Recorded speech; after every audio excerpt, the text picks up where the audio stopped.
এই ৰাস্তাত পটকে মানে বাছে মাৰি দিলে। কি নাম মানুহ? সুকুমাৰ বৈশ্য। মানুহজন মৰিল নেকি? ক'ৰ হয় মানুহজন? তোমাৰ পাকবিল গাঁৱৰে। পাকবিল গাঁও। কেনেকৈ হ'লে ঘটনাটো? এই দোকানৰ পৰা ওলাইছিলে, ওলাই যাওঁতে পটককে কেনেকৈ মানে তেনেকৈ আগিয়া কৰিব নোৱাৰিলে। কি গাড়ী আছিলে? Ultra bus. আল্ট্ৰা বাছে মাৰিলে। কিহত গৈ আছিলে মানুহজন?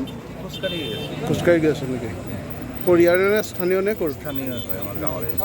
কিমান বয়সমান কিমান হ'ব? বয়স 40 মান হ'ব।